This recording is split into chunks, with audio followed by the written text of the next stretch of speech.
Notice the dog like Cerebus, with multiple heads, and the pitchfork, which I told you was a symbol of Freemasonry, as well as the Nazi symbol on the flag. Notice you had a Christ and an Antichrist, the balance, the equilibrium, the triangle of mind, body, and soul, and so on. Mother, father, and son, and so on. And we continue. I'm going to read to you chapter 9 from Zechariah Sitchin's Genesis Revisited. By tracing Hebrew words in the Bible through their Akkadian stem to the Sumerian origin, it has been possible to understand the true meaning of biblical tales, especially those in the book of Genesis. The fact that so many Sumerian terms had more than one meaning, mostly but not always derived from a common original pictograph, constitutes a major difficulty in understanding Sumerian and requires reading them carefully in context. On the other hand, the propensity of Sumerian writers to use that for frequent plays of words makes their text an intelligent reader's joy. Notice the play on words.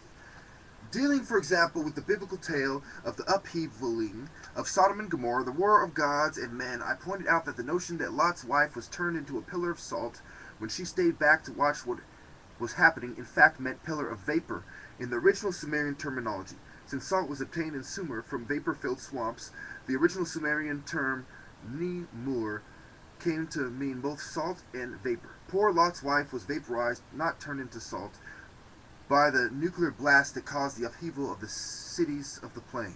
I'm going to cite Stichin, but I don't agree with everything he says, especially the alien twist to it. But I'll continue anyway. Regarding the biblical tale of Eve, it was the great Sumerologist Samuel N. Kramer who first pointed out that her name, which meant in Hebrew, she who has life, and the tale of her origin from Adam's rib, in all probability, stemmed from the Sumerian play on the word ti, which meant both life and rib. Some other origin of double meanings in the creation tale have already been mentioned in a previous chapter. More can be gleaned about Eve and her origins from comparisons of the biblical tales with the Sumerian texts and analysis of Sumerian terminology. The genetic manipulations we have seen were conducted by Enki and Ninti in a special facility called, in the Akkadian versions, Bit Shimti, house where the wind of life is breathed in. This meaning conveys a pretty accurate idea of what the purpose of the specialized structural laboratory was, but here we have to invite into this discussion the Sumerian penchant for wordplay, thereby throwing fresh light on the source of the tale of Adam's rib, the use of clay, and the breath of Adam's life. So it goes on talking about Akkadian Silu, which comes from the Hebrew Sila, and talking about life, rib, wind, side, and clay. It expands on the origin of the words, and we go to page 187, bottom of the page. Early Assyrian, about 850 BCE, contains lines that parallel some of the biblical verses about a man leaving his father's house and becoming as one with his wife as they lie in bed together. The tablet that carries this text is too damaged, however, to reveal all that Sumerian original text had to say. So it goes on talking about the X and Y chromosomes and referencing his other books, because this is a series of books. The series of books has the 12th planet in it, and it also has the Stairway to Heaven, the War of the Gods and Man, the Lost Realms. And we go on to the main reason I'm going to quote this book, because I spent over 40 minutes on it, and I wasn't meaning to spend this long, is that we're going to talk about the region of Kenya, Ethiopia, and Somalia by the Blue Nile, White Nile, Lake Victoria, Lake Eyasi, Tanzania, etc. It's bordered by these places.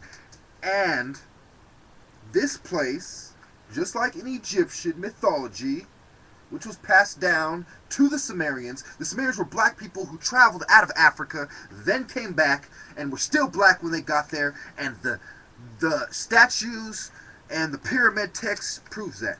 And we go on to show you that on page 192, these discoveries meant more than finding a new fossil. They unlocked the door to nature's secret laboratory, the hideaway where Mother Nature keeps forging ahead with the evolutionary march that has led from mammal to primate to great apes to hominids. This place was the Rift Valley, that slashes through Ethiopia, Kenya, and Tanzania. Part of the rift system that begins in the Jordan Valley and the Dead Sea in Israel includes the Red Sea and runs all the way to southern Africa. So notice how Israel and Africa is intertwined, not just by trade routes, not just by religion and the migration of peoples, but also by the Rift Valley. I ain't playing with you. We go on.